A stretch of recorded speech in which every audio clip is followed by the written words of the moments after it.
s'ils n'arrivent pas à se mettre d'accord sur le fait qu'aujourd'hui, la justice sociale, la justice fiscale, la justice environnementale, l'humanisme, et quand je dis l'humanisme, c'est parce que vous évoquiez la question des immigrants, l'humanisme, juste d'être un tout petit peu humain par rapport aux gens qui arrivent en France, qui sont maltraités aujourd'hui, qu'on veut renvoyer dans leur pays, là où il y a la guerre, là où ils ont des risques d'aller en prison. Vous avez un nombre de gens qui vivent dans la rue aujourd'hui. Je veux dire, on se fait à des choses auxquelles on ne devrait jamais se faire. Si on ne se rend pas compte que ça, c'est plus important que les différences qu'il peut y avoir au sein de la gauche, que les acrimonies ou que les vieilles rancœurs personnelles, parce que ça fait tous 50 ans qu'ils font de la politique ensemble, on a quand même véritablement un problème. Oui, on a un problème, oui. Bon, il est temps de taper sur la table. Bonjour, je suis Hervé Kempf. Julia Cagé, bonjour. Bonjour, je suis Julia Cagé et je suis professeure d'économie à Sciences Po Paris. Et une grande économiste, vous recevez même des prix d'économie. Ça m'arrive. Ouais. En politique, on va voir. Quel est, Julia Cagé, l'état de la gauche en France aujourd'hui ? Il n'est pas terrible. Malheureusement, et ça fait longtemps que la gauche se porte relativement mal en France. C'est vrai d'un point de vue électoral. La gauche a perdu les élections en 2017, la gauche a perdu les élections en 2022. Elle n'était pas loin d'avoir un Premier ministre en 2024, mais ça ne s'est pas fait. La gauche a aussi beaucoup déçu quand elle était au pouvoir entre 2012 et 2017. François Hollande était-il de gauche ? Avait-il une politique de gauche ? Quand on compare aujourd'hui finalement avec ce que fait Emmanuel Macron, on peut se dire que oui.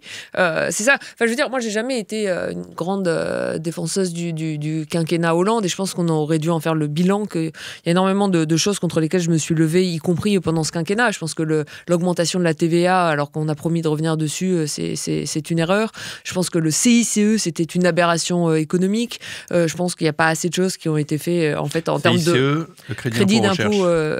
Non, crédit d'impôt recherche, c'est le CICE, c'était le crédit d'impôt pour les entreprises, pour les pousser à davantage embaucher. En fait, c'était une manière de diminuer la fiscalité des entreprises.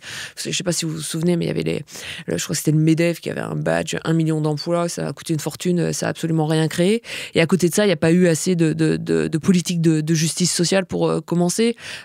Si Macron peut supprimer si facilement l'impôt sur la fortune, c'est parce qu'il n'a pas été augmenté, protégé, avec moins de niches par François Hollande pendant son quinquennat. En fait, il y a une diminution, par exemple, sur l'enseignement supérieur et la recherche, la dépense par tête d'étudiant à l'université, ça a commencé sous Sarkozy, c'est pas inversé sous François Hollande. Donc il y a énormément de choses que François Hollande a mal fait. Voilà. Donc je suis pas particulièrement à la pointe de la défense de ce quinquennat et je pense qu'il faut en faire le bilan, il faut le critiquer, il faut voir toutes les limites de ce quinquennat. Maintenant, une fois qu'on a dit ça, comparons 2012-2017 et 2017-2024, c'était un peu mieux entre 2012 et 2017. On aurait pu faire beaucoup mieux, mais quand on voit aujourd'hui Emmanuel Macron, quand on voit le risque d'avoir soit le Rassemblement national, soit un Bruno Retailleau, ce qui ne serait pas très différent au pouvoir en 2027, on se dit que c'était quand même un peu mieux quand c'était les socialistes qui gouvernaient. Oui, enfin, c'était quand même une politique très décevante. Et oui, ça a été un quinquennat qui a été décevant, ça c'est sûr. Qui associe beaucoup de gens, disent la gauche, on a essayé, c'était nul et donc je ne veux plus voter à gauche. Encore une fois, c'était pas complètement nul et ça on le voit très bien quand on regarde ce qui se passe depuis 2017. Mais il n'y a pas que le quinquennat François Hollande. Je veux dire, la gauche a souffert de plusieurs choses. La gauche a souffert du fait d'avoir été au pouvoir quasiment la moitié du temps entre 1981 et aujourd'hui. Voilà. Et la gauche au gouvernement, elle a fait des bonnes choses, mais elle a aussi beaucoup déçu. Et si vous regardez entre 1981 et aujourd'hui, on a eu quoi ? On a eu plus de chômage, on a eu beaucoup de désindustrialisation, on a eu une fragilisation des services publics. Et c'est normal, en fait, que les citoyens qui se disent « Mais attendez, pendant tout ce temps-là, la gauche a gouverné la moitié du temps. C'est l'état de notre pays. » La moitié du temps elle 5 ans avec Hollande, 5 ans avec Jospin. 80-86, la gauche est au pouvoir. La gauche est à nouveau au pouvoir de 88 à 93, elle est au pouvoir de 97 à 2002, et elle est au pouvoir de 2012 à 2017. Donc au moins entre 80 et 2017, elle est au pouvoir plus de la moitié du temps. C'est quand même ça la vérité. Elle a fait des choses bien pendant toute cette époque-là. Enfin, je veux dire, l'impôt sur la fortune, c'était la gauche. La CSG, budget, c'est la gauche qui l'a fait. Un certain développement des services publics, c'est la gauche qui l'a fait. Un certain nombre de politiques environnementales, même si on est revenu dessus, c'est la gauche qui l'a fait. La gauche, elle a fait beaucoup. Et les quinquennats de gauche, que ce soit des quinquennats présidentiels, j'ai envie de dire, pendant le septennat, ou des quinquennats de Premier ministre, ont beaucoup plus apporté quand la droite était au pouvoir. En même temps, il y a eu des erreurs aussi qui ont été faites par la gauche.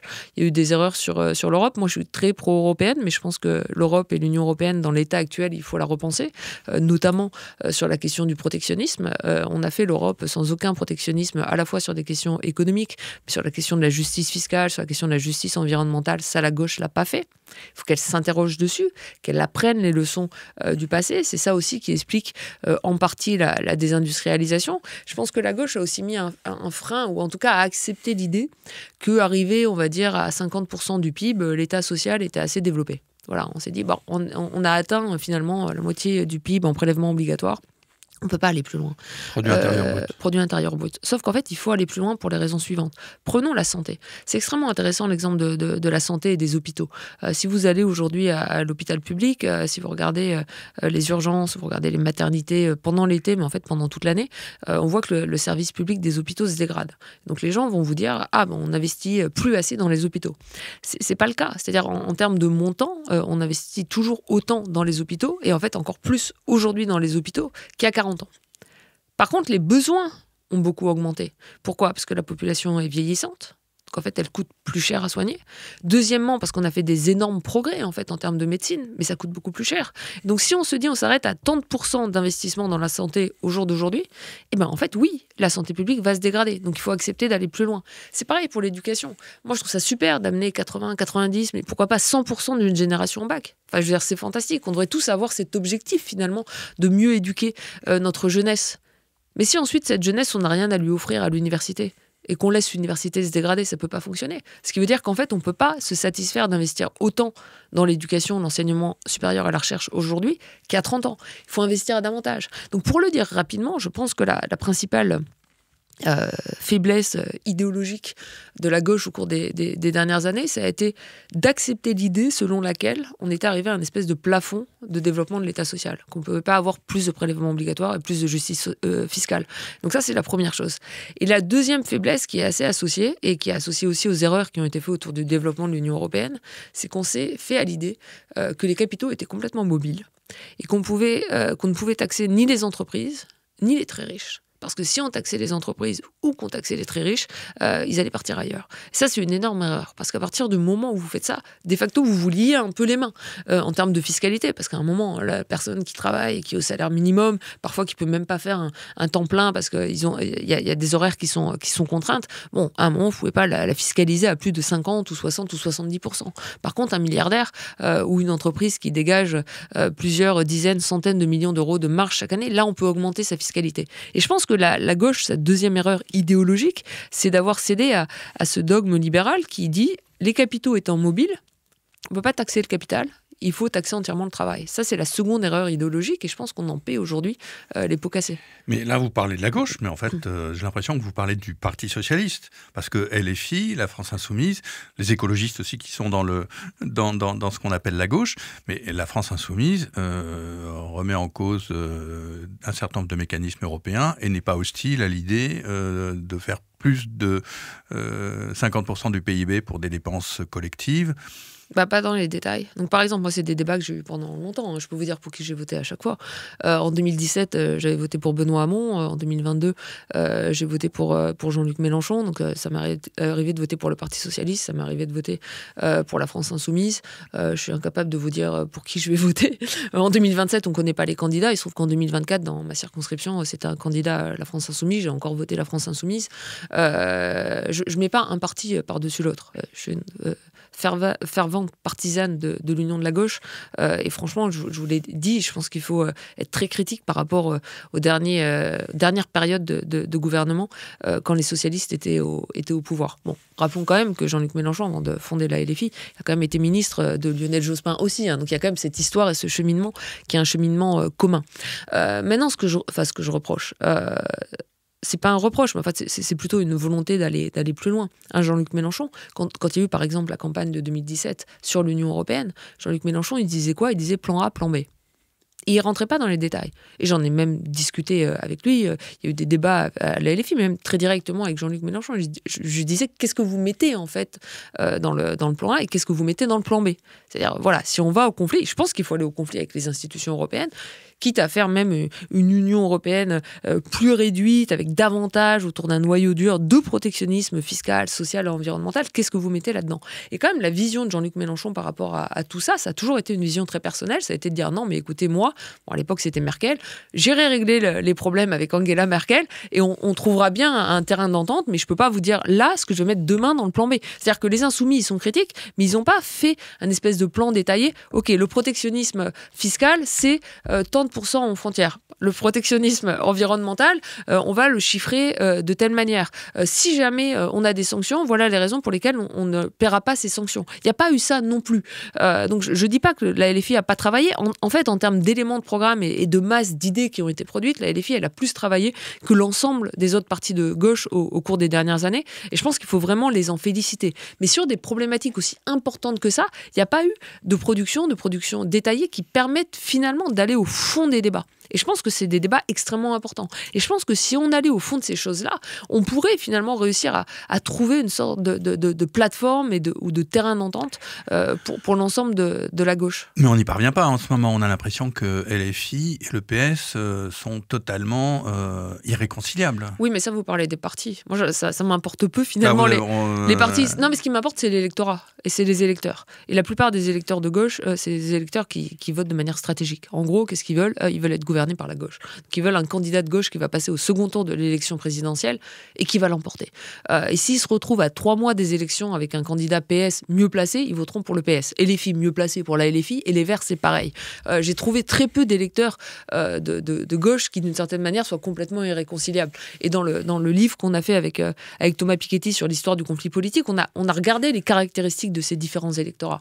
Et les caractéristiques de l'électorat du Parti socialiste et de l'électorat de la France insoumise, elles sont relativement similaires. Il y a une petite différence sur l'électorat des Verts qui, d'une certaine façon, mais ça, je pense qu'il faut qu'ils affrontent cette problématique-là. Pour moi, c'est la principale contradiction de la gauche. Et si vous regardez le revenu moyen des électeurs qui votent aujourd'hui pour Europe Écologie Les Verts, en fait, c'est des électeurs qui sont plus favorisés économiquement que des électeurs du PS et de la France Insoumise. En gros, si vous prenez le Parti Socialiste et la France Insoumise, nous, on a fait un travail sur 250 ans. Et donc, la manière dont on a procédé, c'est à partir des données électorales au niveau des communes. Et donc, ensuite, on a classé toutes les communes, les 36 000 communes en France, en fonction de leur revenu moyen, leur patrimoine moyen et d'un certain nombre d'autres facteurs. Ce qu'on voit, en fait, c'est pour le Parti socialiste et pour la LFI, de manière systématique et depuis des décennies, le vote pour ces deux partis diminue tout au long de la distribution. Et les 10%, 5%, 1% des communes les plus riches, je vote extrêmement peu pour ces deux partis. Et toutes les communes les plus modestes votent davantage pour ces partis-là. Pour Europe Écologie Les Verts, c'est pas vrai. Sauf tout au haut de la distribution. C'est-à-dire qu'en fait, pour les 1% ou les 5% des communes les plus riches, là, vous avez quand même une baisse du vote Europe Écologie Les Verts. Parce que je pense que les très riches, en fait, les trouvent quand même un tout petit peu trop socialistes. Enfin, socialistes au sens historique du terme, on va dire. Mais jusqu'aux 10% des communes les plus riches, en fait, c'est un vote qui est légèrement bourgeois. Et c'est pas propre, c'est ça qui est frappant, c'est pas propre à Europe Écologie Les Verts aujourd'hui. Ça remonte à Dumont. Vous prenez le premier 1974. 74, premier candidat à la présidentielle. Et son verre d'eau. C'est vrai, et son verre d'eau. Moi, je boirais bien à sa santé. Mais déjà, son vote était plus bourgeois, finalement. Et vous aviez davantage... Et ça, c'est la contradiction aujourd'hui intrinsèque d'Europe Écologie Les Verts. Mais plus largement, c'est la contradiction du rapport de la gauche avec l'écologie. Et si on doit penser à un troisième point, je pense, sur lequel aujourd'hui la gauche doit réfléchir et travailler, c'est qu'elle a pensé la question écologique et environnementale trop indépendamment de la question de la redistribution, pour le dire facilement. Je vais juste faire une comparaison, ça peut paraître un peu absurde, mais je pense que ça permet de clarifier les choses. Il y a une raison pour laquelle on a inventé l'impôt sur le revenu progressif. Petit point, redistribution des richesses. Redistribution des... non, justement. Alors, voilà, précisons les points quand on parlait le mot redistribution. On comprenne bien tout. On va commencer par la redistribution du revenu et des richesses. On prend l'impôt sur le revenu, c'est un impôt progressif. Ça veut dire quoi? Ça veut dire que vous ne payez pas le même taux marginal d'impôt sur le revenu si vous gagnez 1 000 euros, 10 000 euros, 100 000 euros, 1 million d'euros par mois ou par an. Voilà, c'est progressif. On considère que les gens qui gagnent plus doivent faire davantage d'efforts. On n'a jamais pensé la question environnementale de cette manière-là et je pense qu'on devrait le faire. C'est-à-dire qu'on ne devrait pas taxer de la même manière l'émission de la première tonne, 10e tonne, 100e tonne ou 1000e tonne de carbone. Si vous regardez aujourd'hui les rapports qui sont faits, notamment le World Inequality Lab, le laboratoire mondial sur les inégalités, ils ont fait un certain nombre de rapports où ils ont lié les questions de consommation de CO2 aux questions de richesse. Et en fait, on voit que ce sont les très riches qui sont les principaux émetteurs de CO2. Et si vous prenez les plus modestes, y compris dans un pays comme la France, prenez les 50% des Français les plus modestes, en fait, ils sont pas loin de là où ils devraient être en termes d'émissions de CO2 pour respecter les accords de Paris et se tenir à une limite de réchauffement entre climatique. 4 et 6 tonnes. Voilà. Ils sont à peu près dans les clous, vous connaissez ça mieux que moi, ils sont à peu près dans les clous. Et c'est les plus riches qui émettent beaucoup plus. Or, qu'est-ce qu'on dit en général comme politique? On dit, il faut taxer la voiture, il faut taxer l'essence sur la voiture, ce qui me paraît logique d'une certaine manière, mais dans ce cas-là, il faut penser la redistribution de l'argent de cette taxe et de la redonner finalement aux plus modestes qui vont la payer principalement. Deuxièmement, on montre énormément du doigt toutes les catégories populaires qui vivent en périphérie, dans un habitat qui est vrai et extrêmement étalé et polluant, mais en général, c'est pas un choix. Vous voyez, la plupart des gens, quand ils peuvent vivre, alors j'exclus le choix d'aller vivre à la campagne, mais la plupart des gens, quand ils peuvent vivre dans le centre des grandes villes avec un accès au transport en commun, ils préfèrent ça plutôt que de vivre à l'extérieur d'une grande ville et de se faire 1 heure de transport tous les jours parce qu'il n'y a pas suffisamment d'accès au transport en commun. Et en fait, on a eu une dénonciation par la gauche d'un certain mode de vie périurbain sur des questions écologiques sans s'apercevoir du fait que c'était un mode de vie qui était en particulier souvent un mode de vie contraint d'une part, et deuxièmement que c'était l'absence de services publics qui rendait ce mode de vie particulièrement polluant. Moi je vais vous dire, mes grands-parents, ma grand-mère aujourd'hui, ils vivent à Cambrai, donc quand vous allez dans le nord, vous prenez plein de petits trains. C'est pas tant qu'il n'y a pas de gare en France. Il y a des gares, c'est juste qu'il n'y a plus de trains qui passent dans les gares. Vous n'avez plus de trains en France. Et d'ailleurs, là où il y a des trains, il est devenu extrêmement coûteux. Donc les gens prennent la voiture. Ils ont pas d'autre choix, en fait. Et tant que, je pense, on se dira pas, si vous émettez 4, 6, même voire 10 tonnes de carbone par an, vous n'êtes pas taxé. Mais par contre, celui qui émet 100, 200, 300 tonnes, mais là, c'est quasiment à 90 ou 100% qu'il faut le taxer. C'est-à-dire il faut penser la question environnementale d'un point de vue purement redistributif. Et si vous émettez beaucoup aujourd'hui, c'est sur vous, en fait, que doit porter tout l'effort de réduction. Comment on ferait techniquement? Parce que l'impôt sur le revenu, c'est quand même plus de 100 ans maintenant d'expérience. On a un système fiscal qui est bien fait. Voilà, on sait faire. Et si on veut faire une taxe sur les riches et les milliardaires, on sait faire. Pour le carbone, comment vous allez dire, Madame Cagé, grand-mère, vit à Cambrai, elle a une émission de elle peut plus conduire, ma grand-mère, donc là, elle émet vraiment très peu. Mais... 4 tonnes, allez, ou même 3 tonnes, bravo. Vive la grand-mère de Julia Cagé, c'est une vraie écolo. Mais monsieur, ou madame, mais monsieur Duchemol, monsieur Arnaud, lui, il va émettre 2000 tonnes. C'est vraiment un recordman de la pollution, Bernard Arnault, le milliardaire. Comment vous allez mesurer ça? Et comment vous allez dire, madame, et puis on va oublier votre grand-mère et telle ou telle personne c'est 2 tonnes, 3 tonnes, et telle personne c'est 10 tonnes, et telle personne c'est 300 tonnes, et vous qui faites 300 tonnes, on va vous taxer. Comment on fait techniquement? Vous voyez, c'est ça fait partie, je vais quand même vous donner des éléments de réponse, mais quand je vous dis que la gauche doit travailler, se mettre autour de la table, produire des éléments précis de programme, et que ça s'applique pas seulement au PS ou au Vert, mais également à LFI, ça fait partie de ça.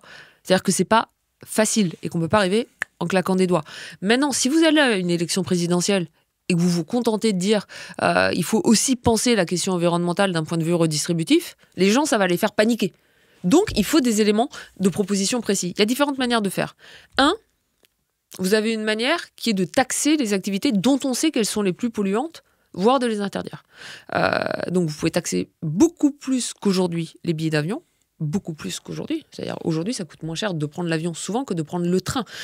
Donc, c'est pas une taxe à 1% ou à 10%. Il faut mettre en place des politiques qui doublent, triplent, quadruplent le prix des billets d'avion afin de rendre ceci, d'une certaine manière, davantage prohibitif. Deuxièmement, il y a des choses qu'il faut interdire. Et donc, il y a des politiques qui ont dit, si vous prenez des lignes d'avion qui sont sur des trajets qui peuvent être faits en train en moins de 2 heures ou en moins de 3 heures, vous supprimez ces lignes. Voilà, là, c'est une action qui est beaucoup plus directe. Ça, vous pouvez le faire. Vous pouvez le faire, par exemple, de la même manière sur les véhicules polluants. On pourrait limiter par la loi la taille des véhicules. L'aberration écologique, elle n'est pas d'ailleurs que sur les véhicules traditionnels, entre guillemets. Les véhicules électriques aujourd'hui sont de plus en plus gros et en fait de plus en plus polluants. Faut lire Jean-Baptiste Fressoz sur l'accumulation. On l'a interviewé voilà. ici. Il faut écouter Jean-Baptiste Fressoz à ce micro, mais il l'explique très bien. Mais rien n'empêche, pour le coup, par la loi, il y a un certain nombre de choses qu'on peut faire, de limiter la taille des véhicules. Bon, ça, c'est la première chose. Donc, il y a quand même un instrument à la fois pris sur des activités et un instrument encadrement. La limite de l'instrument pris, c'est qu'il peut être complètement injuste. Donc, je vais vous dire, on quadruple le prix du billet d'avion.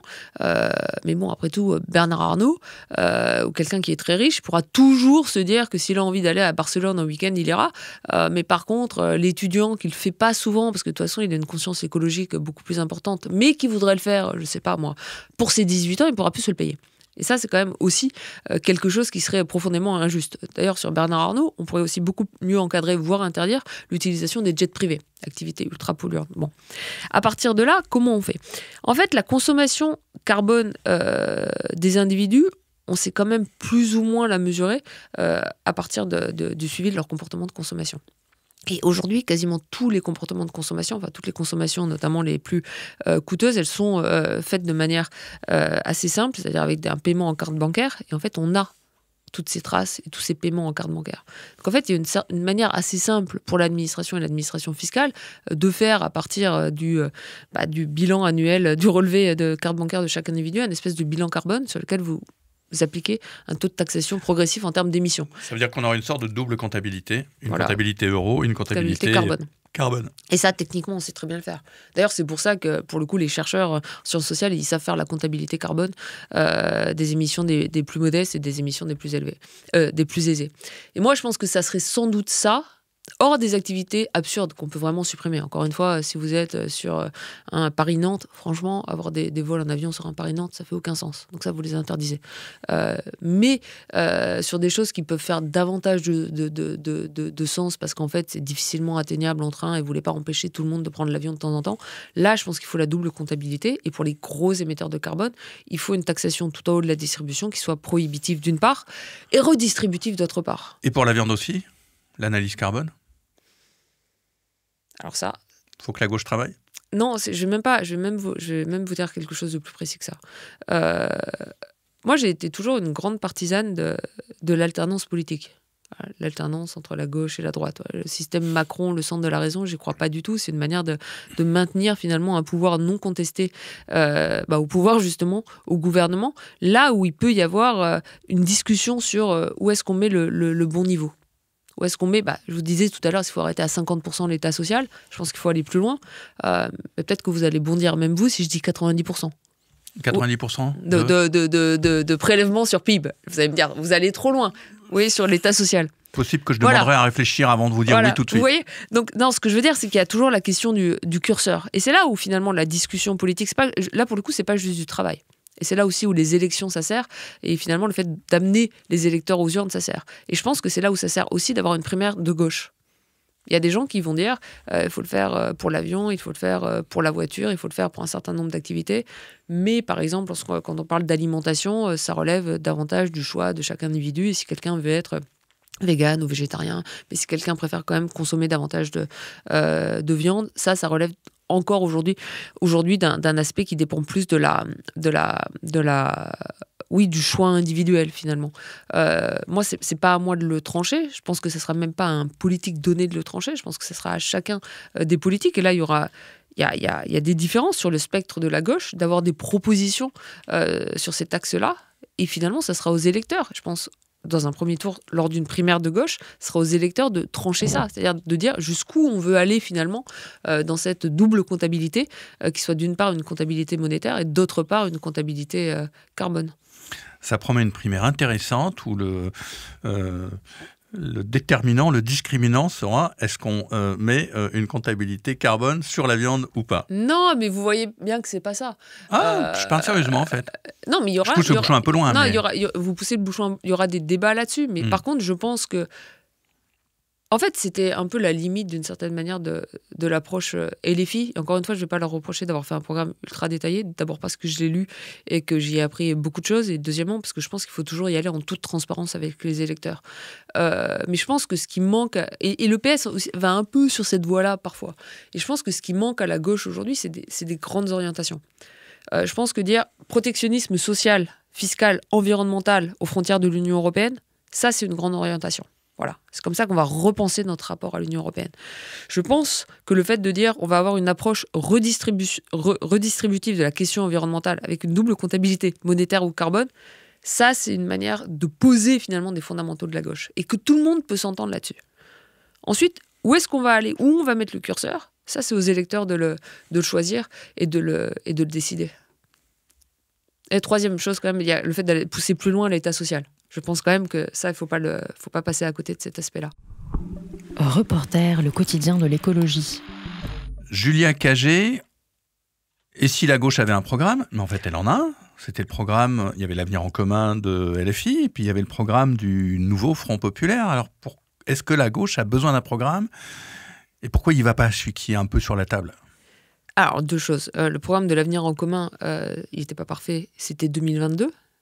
Et entre 2022 et 2027, il y a un petit nombre de choses qui vont avoir changé. Le programme du nouveau Front populaire, je l'ai défendu. On ne peut pas dire que je ne l'ai pas défendu. et j'ai mouillé la chemise. Enfin, je ne suis pas la seule. On a été beaucoup à le faire. Des millions de citoyennes et citoyennes et ça paraissait extrêmement... ont repoussé le fascisme en juillet 2024, voilà. Il faut le rappeler. Donc il y a eu une mobilisation extrêmement forte. Ensuite, ce programme, il a été fait en 3 jours. Vous ne faites pas un programme pour la France en 3 jours. Voilà, c'était le meilleur programme, clairement, en 2024. Je pense aussi que c'était sans doute le meilleur programme qui pouvait être fait en 3 jours. Mais on peut quand même se dire que ça ne veut pas dire qu'on a fini entièrement de réfléchir à ce que peut être la gauche demain. Ça veut dire que la gauche n'a pas de programme aujourd'hui? Je pense que la gauche, aujourd'hui, on ne vote pas pour elle. On vote contre ce que vous appelez le fascisme. On vote l'extrême droite, si vous préférez. Je préfère l'extrême droite. Je pense que quand on veut faire... Vous savez, vous avez un tiers des gens aujourd'hui qui votent pour le Rassemblement national. Cet électorat-là, on ne peut pas le traiter de fasciste. Et je pense que la gauche perd beaucoup au fait, finalement, d'avoir des mots parfois méprisants, parce que trop durs par rapport à cet électorat-là. Il y a beaucoup des hommes et des femmes politiques que je critique extrêmement fortement au Rassemblement national. Je combats chacune de leurs idées. Je pense qu'il faut quand même respecter les électeurs. Et je pense que le tiers de Français qui se tournent vers le Rassemblement national, ils n'ont pas l'impression d'être fascistes. D'ailleurs, ils ne le sont pas. Et je pense que justement, c'est la grande limite de la gauche aujourd'hui. C'est-à-dire que si vous lisez toutes les tribunes, le plus souvent qui encore aujourd'hui appellent au rassemblement de la gauche, elles disent « face à la menace fasciste ». Mais merde, vous ne voulez pas voter pour la gauche ce qui est une menace fasciste, vous voulez avoir envie de gauche. Aujourd'hui, il n'y a plus envie de gauche. C'est-à-dire que c'est très difficile que les gens disent « je veux voter pour la gauche pour cette raison ». C'est ça qu'il faudrait réavoir. Moi, je suis nostalgique de 81 parce que je suis née trop tard, vous voyez. Je suis née après 81, mais j'aurais bien aimé finalement cette espèce de moment où c'était très clair en 81 pourquoi l'arrivée... C'était changer la vie, non? C'était changer la vie, je crois, ouais. Pourquoi l'arrivée de François Mitterrand au pouvoir allait changer concrètement la vie des gens. Et il y avait vraiment des choses qui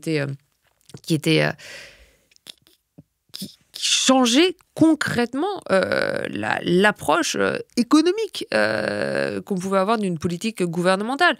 Il y avait la politique de nationalisation, il y avait une augmentation du salaire minimum, il y avait une politique qui était plus juste sur la question des retraites, il y avait l'impôt sur la fortune et surtout tous les services publics que ça permettait de financer. Il y avait une politique qui était véritablement ambitieuse.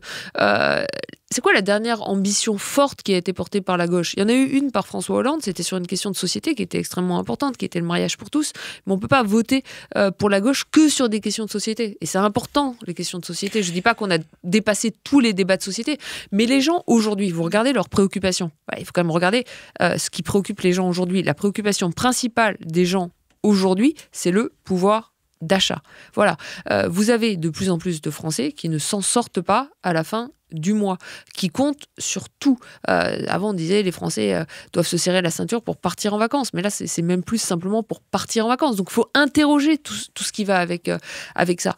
Tenez, on n'en a pas discuté tout à l'heure. Reprenons une politique qu'il faudrait davantage interroger. C'est la question du logement. Aujourd'hui, pourquoi vous avez tellement de Français qui s'en sortent pas, même s'ils sont au-dessus du salaire minimum? Même s'ils sont au niveau du salaire médian. Aujourd'hui, au niveau du salaire médian, rappelez-nous, dans les, vous allez me le rappeler parce que je vais dire une bêtise ensuite. 2 200 € pour une environ. personne seule après impôt par mois. Si vous habitez dans une petite ville, où vous avez à la fois la possibilité d'accéder à la propriété ou vous avez des loyers qui sont relativement modérés, vous en sortez. Si vous êtes dans une grande ville, en fait, vous pouvez avoir finalement quasiment la moitié de votre revenu qui part simplement dans la question du logement. Bon, je pense qu'il est temps que la gauche parle davantage d'encadrement des loyers. Alors, par exemple, il y en a eu un peu, il y a eu des politiques, mais ça a été fait par ville, ça a été fait de manière relativement modeste. Je pense qu'il faut que la gauche aborde cette question de manière beaucoup plus frontale aujourd'hui. Ça fait partie des questions qui parlent aux Français, qui pourraient donner envie de voter pour la gauche. Changer la vie en 2027, ça serait quoi maintenant, aujourd'hui ? Vous voulez que je fasse ce programme de la gauche ? Oui, c'est ça. Donnez-nous envie de voter à gauche et écologiste, mais dehors des 3-4 points que vous avez dit. Mais les 3-4 points que j'ai dit, je vais déjà. Donc, sur les questions économiques, il faut repenser l'Union européenne, ce qui suppose d'introduire du protectionnisme fiscal, social et environnemental aux frontières. D'accord. Ça serait mieux de le faire au niveau des frontières de l'Union européenne. Si les autres membres de l'Union européenne ne veulent pas le faire à leurs frontières, il faut commencer par le faire avec la France en élargissant un certain nombre de pays. Je pense qu'on peut le faire avec ça. Non, mais ça a un impact très direct en termes de réindustrialisation, parce que le protectionnisme et la réindustrialisation, c'est quand même lié. Et la question de reproduire de l'emploi en France, c'est quand même une question qui est une question essentielle. Première chose. Deuxième chose, je pense, il faut davantage de justice fiscale pour financer plus de services publics. Moi j'ai soutenu la taxe Zuckman, Gabriel, on se connaît depuis qu'on est tout petit, on était même c'était dont Quentin Parinello nous a parlé ici. Voilà. C'est la taxe vous de avez 2% déjà tout dit ici. Sur le patrimoine des milliardaires. J'irai plus loin. Moi, je la trouve trop modeste, la taxe de Gabriel. Donc, je trouve que c'est un très bon début. Et surtout, elle a l'avantage de faire voter par l'Assemblée le fait que quand vous faites une fourchette d'imposition sur la fortune, vous rentrez aussi dans cette fourchette, dans la base d'imposition les biens professionnels. Parce que sortir les biens professionnels de la base d'imposition de l'impôt sur la fortune, c'est quand même une vaste fumisterie. Donc, deuxième chapitre du programme, la justice fiscale. Pourquoi ? Pour faire du développer les service public. services publics. Ouais. Éducation, santé, transport. On ne dépense plus assez aujourd'hui pour la santé, on ne dépense plus assez aujourd'hui pour l'éducation. Il faut refaire du transport de proximité. Ce qui nous renvoie ensuite à la troisième question, qui est la question environnementale. Cette question environnementale, je pense que, vous voyez, en fait, ça a été aussi... On a laissé quasiment cette question-là entre les mains du Rassemblement national qui va dire qu'il faut de l'écologie non punitive. Bon, c'est pas absurde leur idée d'écologie non punitive, au sens où si je pense à plein de gens modestes qui vivent en périphérie parce qu'ils n'ont pas le choix, qui doivent avoir une voiture parce qu'ils n'ont pas le choix, qui peuvent pas remplacer leur voiture parce qu'ils n'ont pas d'argent et qui n'arrivent même pas à payer leur essence pour aller travailler, je suis désolée, c'est pas sur eux qu'il faut taper. Voilà. Est-ce que ça veut dire qu'il faut pas faire de politique environnementale ? Pas du tout. Mais cette politique environnementale, il faut la penser avec une approche redistributive, ce qui suppose, on l'a dit, ça fait un peu technique. Je pense qu'il faudrait le penser de manière un tout petit peu plus politique. Je sais pas, moi je fais pas de communication, mais il faut une fiscalité, finalement une comptabilité à la fois monétaire et une comptabilité carbone en termes de fiscalité. Sur cette question environnementale, moi j'aurais une proposition supplémentaire à apporter qui me paraîtrait extrêmement intéressante. Et encore une fois, parce que je pense que la gauche, je vais le dire clairement, je ne l'ai pas assez dit clairement, mais je pense que la gauche aujourd'hui doit aller récupérer l'électorat du Rassemblement national. Je pense qu'elle doit aller récupérer l'électorat du Rassemblement national en faisant des propositions sur le terrain socio-économique. Je ne vais pas faire la pub pour le bouquin avec Thomas, j'ai déjà mentionné, mais une des choses qui est essentielle dans le livre avec Thomas, c'est qu'on a montré finalement que l'électorat du Rassemblement national était assez proche du point de vue socio-économique et du point de vue des préoccupations de l'électorat de la gauche aujourd'hui. Ce qui se passe simplement, c'est qu'aujourd'hui, vous avez les classes populaires urbaines, pour le dire vite, qui votent pour la gauche, pour le Parti socialiste, pour la France insoumise, et les classes populaires rurales qui votent pour le Rassemblement national. Il faut essayer de comprendre pourquoi. Une des propositions les plus populaires de Marine Le Pen en 2022, c'était une réforme du prêt à taux zéro. Alors c'est quoi le prêt à taux zéro? Ça existe aujourd'hui, c'est ce qui permet aux gens d'accéder au logement avec un prêt à 0% d'intérêt qui est fait par l'État. Et ce que disait Marine Le Pen, elle disait, écoutez, moi, le prêt à taux zéro, non seulement il va y avoir un taux zéro, mais on va aussi offrir le principal. Elle disait, à partir du 3e enfant, si vous avez 3 enfants, finalement, l'État vous donne 100 000 € gratuitement pour accéder à la propriété. Proposition extrêmement problématique de plein de points de vue. Il n'y a quand même pas de logique à associer la question de l'accès au logement à une politique nataliste. Et puis ensuite, il faut savoir comment Marine Le Pen définit le fait d'avoir 3 enfants. Ces 3 enfants français, ça se rajoute assez... Bon. Mais n'empêche que cette idée, dans un monde où aujourd'hui, vous avez d'énormes inégalités en termes d'accès au logement, parce que vous avez d'énormes inégalités de patrimoine, de penser une politique qui est une politique finalement de redistribution massive du patrimoine, avec un transfert de 100 000 € finalement de l'État vers les ménages, elle était intéressante. Je pense que la gauche doit y réfléchir. Comment on peut y réfléchir à la fois dans une vision de redistribution du patrimoine et dans une vision d'écologie? On peut dire qu'aujourd'hui, vous avez, dans un certain nombre de départements, c'est le cas par exemple dans le Nord-Pas-de-Calais, mais pas uniquement, vous avez un certain nombre de zones sinistrées qui sont victimes à répétition des inondations. En général, c'est plutôt des personnes avec des faibles revenus et des faibles patrimoines qui y habitent, qui ont mis toutes les économies d'une vie dans l'acquisition d'une maison. Aujourd'hui, dans ces zones sinistrées, vous avez 2 problèmes. C'est les gens y restent, au péril de leur vie parfois, parce que vous avez à chaque fois que vous avez des catastrophes climatiques, des gens qui meurent, parce que ces zones ne devraient plus être habitées. Et pourquoi ils restent? Parce qu'ils ne peuvent plus vendre leur patrimoine. Moi, je pense qu'une politique de gauche, qui soit une politique de justice sociale et une politique de justice environnementale, ça devrait être que l'État prenne en charge le rachat de toutes ces propriétés en zone sinistrée au prix d'achat du marché, revalorisé de l'évolution du prix du marché immobilier par rapport à la date d'acquisition. Voilà. Donc vous avez acheté une maison qui valait 80 000 € quand vous aviez 40 ans. Vous voudriez aujourd'hui la transmettre à vos enfants, mais elle est en zone sinistrée, elle est plus habitable. Elle valait 80 000 € à l'époque, aujourd'hui elle vaut 110 000 €. C'est l'État qui la rachète. Voilà. C'est un transfert, en fait, qui est fait de la part de l'État vers les individus. Et ça permet à la fois de prendre en compte la question environnementale aussi sur ce qu'elle a de très réel, c'est-à-dire de catastrophe environnementale, et puis la question d'inégalité d'accès au patrimoine. Ça, la gauche, elle peut le faire aussi. Ça fait partie des choses qu'elle peut mettre en œuvre. Je vois déjà l'éditorial des Échos. Mais comment on va payer ça, Madame Cagé, cette proposition gauchiste? Je vous ai dit qu'il fallait une taxe Zuckman un peu plus ambitieuse. Et puis ensuite, si je peux te dire... Bien sûr, vous pouvez dire ce que vous voulez. Non, mais après, je ne veux pas partir dans un tunnel. Non, allez-y, on rebondira. Parce que moi, c'est aussi mon dada. Moi, je suis une économiste qui fait à la fois de l'économie au sens traditionnel du terme, mais qui tend un peu vers les sciences politiques. Et je m'intéresse beaucoup à toutes les questions liées à la démocratie.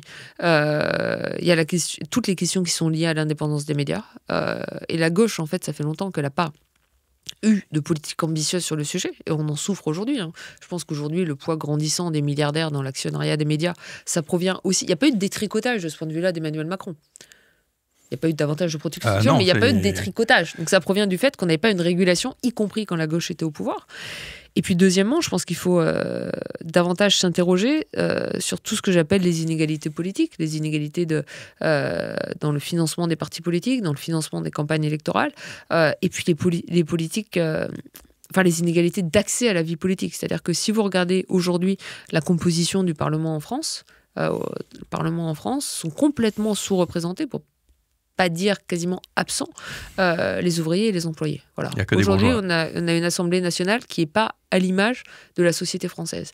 Et pour faire face à ça, et ça je pense aussi qu'en 2027, changer la vie, c'est ce que devrait porter la gauche, c'est ce que j'appelle, la parité sociale, donc ça vient directement de ce qu'on a fait pour la parité homme-femme, imposée pour les candidats aux élections législatives, une moitié de candidats ouvriers et employés, comme on a imposé une moitié de candidats femmes. Parce que je pense que tant que la moitié des Français n'auront pas une représentation politique à leur image d'un point de vue descriptif, ça aura aussi un coup fort en termes de confiance dans le système démocratique, et que ça explique aussi pourquoi les gens votent aussi peu aujourd'hui. Excusez-moi, mais il y a peut-être pas assez d'employés et d'ouvriers d'employés et d'ouvrières qui militent dans les partis qui désigneront les candidats. Alors qui militent dans les partis, ça c'est la responsabilité directe des partis, mais qui veulent être candidats, ça je peux vous dire que c'est pas le cas. Vous avez des études qui ont été faites, et d'ailleurs ça se voit quand vous regardez les élections au niveau local. Vous pouvez avoir plusieurs dizaines au municipal ou centaines même de milliers de candidats qui viennent des classes populaires. On ne leur donne pas leur chance. Vous feriez comment si vous étiez dans un parti et que LFI ou les écologistes ou le PS vous disaient « Ok, c'est intéressant, Julia Cagé, aidez-nous, comment vous feriez en sorte qu'il y ait des... » Là, pour le coup, j'ai beaucoup bossé là-dessus. Allez-y, donc, il y a deux solutions. Soit on va à la proportionnelle, et je pense que c'est ce qui se dessine. Et là, dans ce cas-là, François Bayrou, il dit on va remplacer le système actuel d'élection à 2 tours par les législatives par un système proportionnel. Ok. Donc on va avoir des scrutins de liste si on fait une. Et donc là, on compose la liste en s'assurant que. On fait des listes. Non, on s'assure pas. C'est dans la loi. Dans la loi, vous faites des listes Shabada, et de la même manière que vous avez le panachage entre les hommes et les femmes aujourd'hui dans les listes Shabada. C'est pour ça que ça s'appelle Shabada. Mais bon, je vais pas vous chanter la chanson. Shabada, mais non, mais vous savez, ça vient de les listes. On appelle ça Shabada. Ça vient de un homme une femme. Ah d'accord. Enfin pas un homme une femme. Ça s'appelle je sais pas si j'étais né moi. Mais moi non plus. Mais j'ai. Cette interview devient... encore un lecteur... Non, mais c'est pour ça que ça s'appelle les listes Shabada. D'accord, on en apprend tous les jours et on écoutera la musique. Donc revenons, comment vous faites des comment on fait Shabada pour qu'il y ait des employés donc soit on va à la proportionnelle... Et des ouvriers et des ouvrières. Soit on va à la proportionnelle et donc on fait des listes Shabada. Ça, première chose. Soit on garde le système actuel d'élection à 2 tours. Et ce qu'on fait, c'est qu'on va beaucoup plus loin qu'aujourd'hui pour la parité homme-femme. Donc qu'est-ce qui se passe aujourd'hui pour la parité homme-femme? C'est qu'on oblige les partis politiques à avoir une moitié de candidats femmes. Et si les partis ne le font pas, alors souvent on dit ils ont des pénalités financières. Ils n'ont pas vraiment de pénalité financière. Ils perdent une partie de leur aide, de l'aide directe publique aux partis politiques. Et d'ailleurs, vous avez un certain nombre de partis, à commencer par les Républicains et le Rassemblement national, qui préfèrent ne pas avoir de femmes et avoir moins de financement public. Ce qui est un vrai problème. Et d'ailleurs, ça montre que les pénalités actuelles ne sont pas suffisantes. L'autre problème, c'est que vous avez quand même une tendance souvent des partis à dire attendez, on va faire les femmes dans les circonscriptions où elles vont perdre, les hommes dans les circonscriptions où ils vont gagner. Et en fait, du coup, on ne retrouve pas la proportion de candidats femmes dans la proportion d'élus. Moi, ce que je pense, c'est qu'il faut imposer dans le système électoral quelque chose qui soit beaucoup plus strict pour la parité sociale, qui dise qu'un parti, aux élections législatives, doit présenter une moitié de candidats employés ou ouvriers et doit avoir parmi ses élus entre 40 et 60% de candidats employés ou ouvriers. Et s'il n'a pas ça, il ne peut pas présenter de candidat aux élections suivantes. Voilà. Vous mettez des pénalités qui soient vraiment des pénalités. C'est-à-dire, si vous voulez avoir une politique qui, demain, soit vraiment effective, il faut mettre des pénalités qui soient vraiment dissuasives. Alors, on ne peut pas dire 50% d'élus qui soient employés ouvriers, parce qu'on voit bien qu'il y a un peu d'incertitude. Mais la fourchette 40-60, vous voyez, si vous avez 50% de candidats, normalement, on devrait tomber à peu près là-dedans si vous ne faites pas en sorte de mettre systématiquement les employés et les ouvriers dans des circonscriptions où ils vont perdre. La parité sociale. La parité sociale, oui. On va vous dire, là, je vois déjà l'éditorial du Figaro. Ah, mais... La compétence. Est-ce qu'un employé qui a juste le BTS de plomberie ou une ouvrière qui a l'entrepôt Amazon, est-ce qu'elle a la compétence pour décider du budget de la sécurité sociale et de la politique étrangère de la France Et est-ce qu'un dentiste, il a la compétence pour discuter de la pénibilité au travail? En fait, la richesse de l'Assemblée... Moi, je ne veux pas mettre qu'un ouvrier qui travaille chez Amazon aujourd'hui. Je veux une Assemblée nationale qui soit à l'image de la France. Parce que les politiques, finalement, qui doivent être mises en place pour l'ensemble des Français. Je ne dis pas qu'il ne faut pas de dentistes ni d'avocats. Je dis qu'il faut une juste représentation des dentistes, des avocats, des cadres supérieurs, des professions libérales, et des ouvriers et des employés. Parce qu'en fait, vous n'avez aucun député, quand il arrive à la députation, qui est compétent sur l'ensemble des sujets qui doivent être traités par l'Assemblée nationale. C'est complètement faux. Tous les sujets sont d'une complexité complètement folle. Tous, ils sont extrêmement compliqués. Donc c'est finalement avec la richesse de l'Assemblée nationale et la diversité des 577 députés qu'on arrivera à avoir demain des politiques qui seront plus justes et qui seront plus efficaces et qui seront meilleures, je pense, pour l'ensemble du pays. Tout ce qu'on a dit là depuis 20-30 minutes, peu importe, ça change la vie, ça ? Je pense. Vous nous donnez envie de... vous avez plus de moi, je ne sais pas, c'est ceux qui vous écoutent ou qui vous regardent. Vous avez plus de services publics, meilleurs hôpitaux publics, accès au transport public. Vous êtes rassuré par rapport à l'éducation de vos enfants, ce qui est une vraie crainte aujourd'hui, parce que justement, il n'y a pas de place à l'université. Bon, ça, je pense que ça change la vie. Je veux dire, ça change la vie pour des parents, pour commencer. Vous augmentez le pouvoir d'achat et vous recréez de l'emploi. Ça change la vie pour les 50% des Français qui doivent se serrer la ceinture aujourd'hui tous les mois. Véritablement, ça change leur vie très directement. Sur la question des politiques environnementales, sur le fait de racheter les habitats dans les zones sinistrées, je peux vous dire que si on vous donne 110 000 € et qu'on vous rend finalement le patrimoine que vous avez économisé dans toute une vie, ça vous change assez directement la vie. Ça vous rassure aussi sur l'avenir de vos enfants. Cette justice fiscale-là, ça change la vie très directement. Vous voyez, en fait, on redonne un peu d'air, un peu de souffle aux plus modestes, mais pas simplement avec des transferts. Il faut de la justice fiscale et il faut des transferts, mais aussi en leur redonnant des emplois, en leur redonnant la possibilité également d'être optimistes par rapport au futur de leurs enfants. Je pense que ça, c'est aussi une des choses qui manque et qui fait cruellement défaut aujourd'hui. C'est-à-dire que aujourd'hui, les gens qui ont 20 ans, 30 ans, 40 ans, ils sont inquiets par rapport au futur de leurs enfants. Je ne parle même pas de la question environnementale. Sur la question environnementale, ça rajoute une couche d'inquiétude.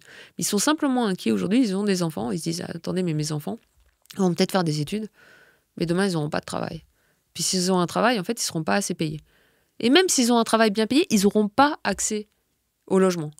Et si même vous pensez plus loin, et vous allez vous dire « Mais attendez, moi, en plus, 70 ans, ma retraite, elle va être faible, grignotée par l'inflation, on veut en partie la remettre en cause.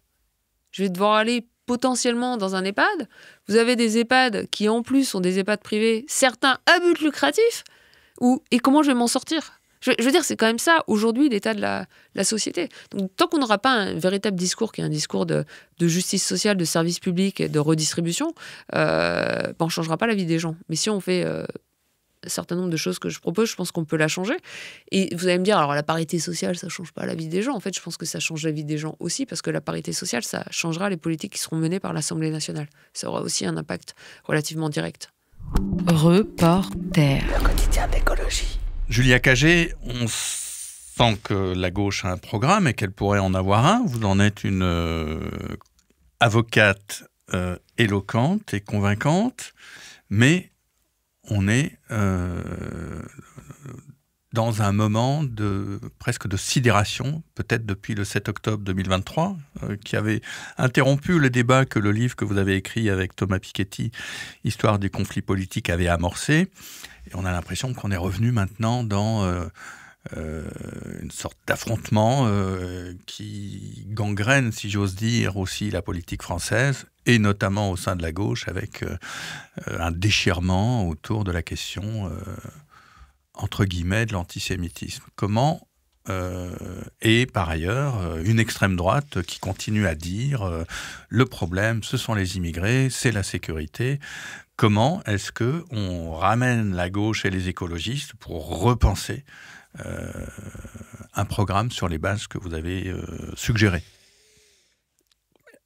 Moi, je pense que la gauche est tombée à pieds joints dans le piège qui lui a été tendu à la fois par le Rassemblement national sur l'identité, mais aussi en fait par Emmanuel Macron et par le gouvernement en place.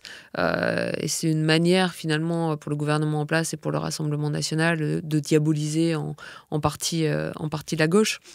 Je pense encore une fois que si la gauche se laisse enfermer dans ce thème de l'identité, c'est parce qu'elle n'a pas assez de propositions sur le socio-économique à faire. Je pense que parfois, il faudrait juste qu'elle ait un peu de bon sens dans ses réponses. C'est-à-dire que quand on dit du matin, midi au soir à la gauche, oui, mais alors vous êtes complètement laxiste, vous voulez plus de police, vous voulez laisser tout casser. Bon, je suis désolée, mais si vous regardez les précédentes périodes de la gauche au pouvoir, on dépensait plus à l'époque pour le service public de la police, y compris pour la police de proximité, qu'on le fait aujourd'hui. Qui a désinvesti la police ? C'est Nicolas Sarkozy pour commencer, et c'est ensuite Emmanuel Macron. C'est quand même ça la réalité. Donc il ne faut pas non plus parfois que la gauche tombe dans la facilité en disant ah bah oui c'est vrai sur la sécurité on n'est pas de droite. Bah, non, en fait la sécurité ça veut dire quoi ? Ça veut dire qu'il faut aussi de la police de proximité, du service public de la police, que ça coûte de l'argent, mais par contre que ça veut dire que que ça doit être fait aussi avec une approche de gauche. Et c'est là où la police de proximité, c'est extrêmement intéressant, parce que c'est pas simplement justement une police punitive, c'est une police qui est en échange avec la population, et ça permet aussi, par contre, ça oblige aussi à affronter un certain nombre de problématiques, comme la problématique du contrôle au faciès. Donc il y a quand même tout ça, finalement, il ne faut pas non plus avoir peur d'affronter un certain nombre de sujets, mais il faut le faire avec une approche qui est une approche véritablement de gauche. Et ensuite, sur l'identité, on n'en a pas encore beaucoup parlé de la question des médias, mais je pense qu'on souffre aujourd'hui de la victoire ou de la victoire idéologique d'une certaine manière de Vincent Bolloré et de ces médias de désinformation. Ah ouais, parce qu'il met des milliards sur la table aussi. Il y a mais parce que je vous disais tout à l'heure, on n'a pas assez régulé l'actionnariat des médias, on n'a pas assez protégé l'indépendance des journalistes, mais à un moment donné, CNews, ils ont imposé comme manière de ne pas faire de l'information le fait divers, la thématique de l'identité. Vous avez une rentrée scolaire, la rentrée scolaire, on devrait le faire sur le fait que vous avez dans un certain nombre d'écoles, il y a une double problématique qui, encore une fois, permet de réconcilier les classes populaires rurales et les classes populaires urbaines. Dans les classes populaires urbaines, vous avez des écoles, vous n'avez pas de professeurs face aux élèves. Pour les classes populaires rurales, il y a plein d'endroits où il n'y a plus d'écoles, ce qui oblige finalement les élèves à faire des temps de transport considérables, et ça a été très bien étudié, ça a quand même un coût finalement sur la réussite de leur scolarité. Donc vous avez une rentrée scolaire, il faut qu'on discute, comment on fait pour mettre des élèves face aux profs, comment on réouvre des écoles en proximité, comment on re-rend aujourd'hui le métier de prof attractif, c'est-à-dire comment on fait en gros pour augmenter la rémunération des profs au collège, au lycée, à l'école primaire, en maternelle, parce qu'on a quand même vraiment cette problématique-là et ça coûte de l'argent. Ça, la gauche devrait y aller. Et c'est compliqué et c'est pas évident, et on l'a vu d'ailleurs pendant la campagne. Mais Bolloré veut pas en parler. Non, mais j'y arrive. On l'a vu dans la campagne de 2022, où en fait on voit quand la gauche veut aborder les sujets sans être préparée, ça devient vraiment la risée du reste du paysage politique. Donc Hidalgo dit du jour au lendemain, on va doubler le salaire des professeurs. Je ne sais pas si vous vous en souvenez. Bon, voilà. Mais alors, tout le monde s'est mis à rire, à sortir des chiffres. Alors après, elle a dit, peut-être pas doubler, augmenter. Et c'était fini, en fait. C'était tellement pas crédible et pas chiffré, pas avec. Mais ça elle n'avait pas travaillé, elle n'avait pas préparé. Mais ça ne veut pas dire qu'elle n'avait pas tort. Ça ne veut pas dire qu'elle avait tort. Ça ne veut pas dire qu'elle avait tort, qu'il ne fallait pas mettre cette question sur la table. Donc ça, vous avez une rentrée, vous avez la rentrée par exemple en 2023, je pense que c'était Attal, ou 2022, c'est Attal Premier ministre. On devrait parler que de ça. En fait, c'est ça le problème.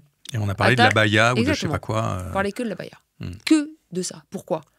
Il y a à la fois la responsabilité des chaînes d'infos, qui en font un thème qui tourne en boucle. Je veux dire, c'était vraiment une blague. CNews, ils avaient placé des journalistes devant toutes les écoles de France en attendant qu'un enfant arrive avec la baya. Il n'y en avait pas qui arrivaient avec la baya. Ils n'avaient rien à dire. Et on aurait dit une sortie du G7. Ah, attention, est-ce que Donald Trump va dire un truc ? Mais ils attendaient si jamais un enfant inconnu arrivait avec la baya. Il n'y en avait pas du tout. Donc c'était quand même un peu une fumisterie. Donc il y a à la fois quand même la visée idéologique, mais il y a aussi parfois la paresse de la gauche. C'est-à-dire qu'en fait, la gauche était très contente de venir parler d'abaya. C'est un thème facile, l'abaya. Vous n'avez pas besoin de travailler pour aller parler de l'abaya. Vous allez dire, bah non, c'est une absurdité, l'abaya, on peut pas montrer du doigt les musulmans, et c'est pas ça la vision de la laïcité, c'est tout, voilà, vous avez fini. C'est plus facile, finalement. Donc la gauche aussi, et les écolos ne travaillent pas. Je pense qu'aujourd'hui, il y a à gauche, parfois, une certaine paresse intellectuelle qui fait qu'on tombe dans la facilité des pièges tendus par le Rassemblement national et les médias Bolloré. Est-ce qu'on peut être au Parti socialiste et de gauche aujourd'hui ? Je pense qu'il y a plein de gens qui sont au Parti socialiste et de gauche aujourd'hui. Je pense qu'il n'y a pas une manière de définir la gauche. Je pense que la gauche, elle est riche et multiple. Elle l'a toujours été. Je veux dire, Marché, je pense qu'il aurait été capable de dire en 80 que Mitterrand n'était pas de gauche. Est-ce que vous diriez aujourd'hui que Mitterrand n'était pas de gauche ? Non. Je veux dire, il y a tellement de choses qui séparent aujourd'hui l'électorat de gauche de l'électorat d'Emmanuel Macron ou de l'électorat de la droite, l'électorat des Républicains. Il faut arrêter aujourd'hui de faire des leçons de gauche. On peut ne pas être d'accord sur tout, mais aujourd'hui, quand même, il ne faut pas se voiler la face. L'électorat total de la gauche, il est à 30-33%. C'est un tiers de l'électorat. Déjà, ce n'est pas la majorité. Vous ne gagnez pas une élection avec ça. Donc, il faut quand même arriver à se mettre d'accord à l'intérieur de cet électorat sur le fait que, écoutez, un candidat... moi, je suis plutôt plus à gauche de la gauche que social-démocrate. Je ne vais pas m'en cacher. Mais je préfère quand même avoir un candidat plus social-démocrate que Marine Le Pen, présidente de la République. Point. Et je pense qu'aujourd'hui, un Glucksmann ou un François Hollande, ils devraient se mettre d'accord sur le fait qu'ils préfèrent avoir un Ruffin ou un Mélenchon président de la République qu'une Marine Le Pen. Si on n'arrive pas à se mettre d'accord là-dessus, je suis désolée. Ils le font pas. C'est qu'ils sont bêtes. Enfin, voilà. En tout cas, il faut qu'ils me le disent. J'aimerais bien qu'ils viennent vous dire en face à ce micro, écoutez, moi, j'aimerais bien que Mélenchon nous dise en face à ce micro, moi, François Hollande versus Marine Le Pen, je vote pas, ou je vote Marine Le Pen. Et j'aimerais bien que Glucksmann vienne aujourd'hui à ce micro et dise écoutez, moi, entre Mélenchon et Marine Le Pen, je vote pas ou je vote Marine Le Pen. Sérieusement ? Et puis l'autre truc, je vais quand même dire un mot sur cette primaire parce que ça m'énerve beaucoup. Il faut arrêter à un moment de leur laisser le micro seul, faire des grandes déclarations, que ça soit, là je pense particulièrement à Mélenchon et Glucksmann, parce que c'est les derniers qui sont exprimés sur le sujet. Raphaël Glucksmann, devant l'Assemblée nationale, les mains dans les poches avec 2 députés qui disent non, j'irai pas à la primaire, je peux pas, je veux pas. La primaire de la gauche. Et puis Mélenchon qui dit pareil. Ils disent moi je pourrais jamais gouverner avec les filles et Mélenchon qui dit moi je pourrais jamais gouverner avec Glucksmann. Mais attendez les amis, si vous pensez pas que vous êtes capable de remporter une primaire de la gauche, comment vous pensez que vous allez remporter l'élection présidentielle ? C'est-à-dire qu'en fait on vous propose d'aller à une élection avec 30% du corps électoral qui est un corps électoral de gauche. Donc si vous n'avez pas le courage politique d'aller emporter cette élection-là, parce qu'il ne s'agit pas, quand vous allez à une élection, de dire « bah non, mais je vais... » Bon, alors ils disent « mais non, mais si jamais on perd, on n'ira pas avec tel. » Enfin, c'est que vous partez perdant. Parce que vous pensez que ça va être plus simple, finalement. Je veux dire, est-ce que Mélenchon pense, ou Glucksmann pense, que ça va être plus simple de gagner contre l'autre au premier tour d'une présidentielle avec 5 candidats à gauche et tout le reste du spectre politique pour passer au second tour que de remporter la primaire ? À un moment, il faut quand même un tout petit peu de courage politique. Je ne dis pas qu'ils doivent être d'accord sur tout. Ils ont des points de désaccord. Mais s'ils n'arrivent pas à se mettre d'accord sur le fait qu'aujourd'hui, la justice sociale, la justice fiscale, la justice environnementale, l'humanisme, et quand je dis l'humanisme, c'est parce que vous évoquiez la question des immigrants, l'humanisme, juste d'être un tout petit peu humain par rapport aux gens qui arrivent en France, qui sont maltraités aujourd'hui, qu'on veut renvoyer dans leur pays, là où il y a la guerre, là où ils ont des risques d'aller en prison. Vous avez un nombre de gens qui vivent dans la rue aujourd'hui. Je veux dire, on se fait à des choses auxquelles on ne devrait jamais se faire. Si on ne se rend pas compte que ça, c'est plus important que les différences qu'il peut y avoir au sein de la gauche, que les acrimonies ou que les vieilles rancœurs personnelles, parce que ça fait tous 50 ans qu'ils font de la politique ensemble, on a quand même véritablement un problème. Oui, on a un problème, oui. Bon, il est temps de taper sur la table. Et je pense que ça, pour le coup, c'est pour ça, tout à l'heure, vous me disiez, les partis, ils n'arrivent pas à se mettre d'accord. Mais les électeurs, ça fait longtemps qu'ils sont d'accord.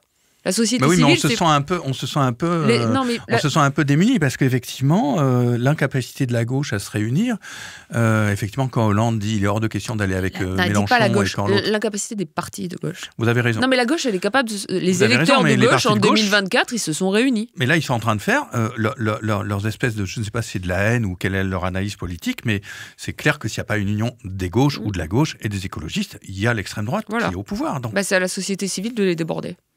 Et comment on les déborde ? Elle l'a fait d'une certaine manière, la société civile, vous savez, pendant la campagne juillet 2024. Oui, en juin-juillet 2024. C'était qui était dans la rue face au siège d'Europe Écologie Les Verts pour dire nouveau Front Populaire ? C'était la société civile. C'est qui est allé ? Moi, le nombre de gens que je connais qui ont pris avec des petits salaires, même 2-3 semaines de congés sans solde pour aller faire du porte-à-porte dans toute la France, partout, c'est la société civile. C'est qui a aussi quand même, il ne faut pas le sous-estimer, le rôle joué par les syndicats pendant le nouveau Front Populaire, la CGT notamment. Parce qu'on dit souvent, et ça je pense que c'est une erreur pour le coup à la fois politique, mais c'est aussi une faute morale de la part de la LFI, de Jean-Luc Mélenchon, qui, quand il dit qu'il faut se concentrer sur l'électorat urbain, qui est notre électorat, et en fait on ne peut pas aller aujourd'hui reconquérir l'électorat rural parce qu'on n'est pas assez bien implanté. Je pense que c'est une faute politique, parce que déjà je pense qu'on ne peut pas gagner sans faire diminuer le Rassemblement national. Je pense que c'est aussi une faute morale, parce que je pense qu'on ne peut pas gagner en se satisfaisant du fait de laisser quand même grandir le Rassemblement national, qu'il faut aller les vaincre sur le terrain des idées. Mais c'est qui a encore cette implantation partout dans le pays, dans tout le territoire ? C'est les syndicats. Ces syndicats-là aussi, on ne peut pas faire aujourd'hui de la politique sans eux. Il ne s'agit pas juste de dire la démocratie sociale, quoi. C'est vraiment la société civile. Elle s'est mobilisée en 2024. Elle a débordé de partout. C'est ça qui fait que finalement, oui, vous avez des candidats que vous qualifieriez de sociodémocrates qui ont appelé à voter pour des candidats LFI, des candidats LFI qui étaient pas loin d'appeler à voter pour François Hollande. Tout arrive. Et c'est pas grave. C'est tant mieux. Et je pense que tant que la société civile débordera pas, et dira pas à un moment donné, mais attendez, écoutez, vous faites ce que vous voulez, mais nous, on s'en fout de vos tambouilles de parti. On est des gens de gauche. On veut davantage de pouvoir d'achat. On veut davantage de services publics. On est humaniste, on veut moins de racisme, on veut moins d'inégalités, on veut enfin, parce qu'il y a une urgence, davantage lutter contre le réchauffement climatique. Mais mettez-vous d'accord. Vous pouvez me sortir Madame Trucmuche du chapeau, c'est pas grave. Les idées, elles sont là, le programme, il est là, les députés, on les trouvera, on pourra les porter, la société civile, elle les porte, ces idées-là. Donc franchement, la personne. Et comment vous la refaites réémerger, pas vous personnellement, mais comment cette société civile, elle réémerge pour déborder, pour faire elle a une réussi vague. à le faire à chaque fois qu'il y avait urgence. En fait, elle le fait spontanément. C'est ça qui est complètement fou. Mais là, on est dans une sorte de semi-temps long avec des discussions entre politiciens ou politiciennes. Je pense qu'il faut sortir des idées fortes. Je pense qu'en fait, elle réémergera autour d'idées politiques fortes. Là, ce qui l'empêche d'émerger finalement, c'est que la société civile, elle n'a pas envie de prendre parti pour tel ou tel dans de la tambouille politicienne, elle a envie de se battre pour quelque chose. Il faut 2-3 idées fortes de la gauche pour laquelle la société civile ait envie de se mobiliser. Ouais, vous portez des t-shirts, vous allez dans la rue, vous allez sur les marchés, vous convainquez votre famille qui vote aujourd'hui Rassemblement National, vous convainquez vos amis qui aujourd'hui s'abstiennent et vous leur dites « Ah, mais attendez, c'est ça en fait, changer la vie ». On va le faire en 2027. Vous imaginez de le faire, puisque vos idées sont effectivement assez claires et avec d'autres. Donc, vous travaillez à ce que tout ça soit moi, j'essaie formulé. de produire des idées comme beaucoup d'autres. Je veux dire, on est beaucoup de la société civile à produire des idées, à essayer de les mettre sur la table, à les offrir aux partis. Et j'espère qu'ils vont s'en saisir. Et l'idée, quand même, à un moment donné, c'est de les offrir au-delà des partis et qu'elles soient portées, même si les partis veulent pas s'en saisir. Moi, je crois quand même assez fortement à l'intelligence collective. Juin, ça a fait quand même du bien à tout le monde. En fait, pour la première fois, vous savez... Juin 2024. Juin 2024. D'une certaine manière, j'étais un peu... avant juin 2024, je faisais un peu mon bilan, mon introspection personnelle. Je me disais, écoutez, moi, je suis née en 84. J'ai voté pour la première fois en 2002, parce que je suis née en février, donc je pouvais voter. Il se trouve que moi, j'ai voté Jospin. Moi, on ne pourra pas dire que j'ai fait éliminer la gauche au premier tour. Paf. Derrière, Jospin passe pas au deuxième tour. Après, vous avez Sarkozy. 2012, je suis encore relativement jeune, je viens à peine d'arriver à Paris, mais bon, je suis assez contente finalement de voir François Hollande qui est élu, et je me dis, voilà, il y a une espèce d'alternance à gauche, et bon, on est ultra déçus finalement de ce qui est fait par le quinquennat Hollande, encore une fois avec cette limite c'était quand même mieux 2012-2017 que 2017 aujourd'hui, donc relativisons la déception, mais il y en a une. 2017, je fais campagne de manière assez proactive pour Benoît Hamon, pas se dire qu'on se prend une tôle, mais bon, quand même, on se prend une belle tôle à l'élection. En 2022, je fais campagne de manière un peu moins activement, mais j'essaie quand même de pousser des trucs dans l'agenda politique. J'ai essayé de me mobiliser aussi avec beaucoup d'autres, je veux dire, en termes d'introspection, pour qu'il y ait une primaire. Après, je vote pour Jean-Luc Mélenchon. Paf, la gauche perd encore. À un moment donné, vous arrivez, vous dites, putain, à chaque fois qu'on fait un petit effort de mobilisation, on perd. Et au moins 2024, c'est vrai que c'était un temps qui était très réduit. Il y avait un côté tragédie, ces 3 semaines-là, complètement inattendu. Et je pense du coup chez tout le monde avec une espèce de dépense d'énergie extrêmement impressionnante, ce qui est l'avantage d'avoir une campagne sur 3 semaines. C'est-à-dire qu'en fait, pendant 3 semaines, vous pouvez ne pas dormir, quoi. Vous dites, sur 6 mois, vous pouvez pas, vous allez mourir. Mais sur 3 semaines, vous pouvez le faire. Et avec tout le monde. C'est-à-dire qu'en fait, tout le monde s'y mettait. C'était pas les partis, c'était pas les candidats, c'était pas les intellectuels, c'était tout le monde. Mon boulanger, voisin, on rencontrait les gens dans la rue. Tout le monde voulait savoir comment faire des trucs. Et puis pas un peu partout en France. On parle depuis Paris, mais partout, quoi. Il y avait cette volonté-là. Et finalement, ça a abouti sur un truc de positif. La gauche arrive en tête. Et pour la première fois depuis longtemps, on se dit, merde, ça y est. En fait, quand la société civile déborde les partis, la gauche arrive en tête. Et c'est un des trucs que la société civile, elle a essayé de pousser pendant le nouveau Front populaire, c'est de dire, attendez, on va faire campagne pour vous. On va quasiment faire campagne, je ne vais pas dire sans programme, mais bon, le programme, il a été fait en 3 jours. Mais on sera demain sous vos fenêtres pour vous dire, mais attendez, les retraites, attendez, l'éducation, attendez les hôpitaux publics. On fera en sorte que vous teniez ensuite vos engagements. C'est pas un blanc-seing qu'on signe. Ça a été fou, quoi. Et c'est à retomber du lendemain, parce qu'en fait, les politiques ont repris la main. Et c'est comme ça qu'il s'est passé. Et comment on leur reprend la main à nouveau ? J'espère qu'ils apprendront de leur échec.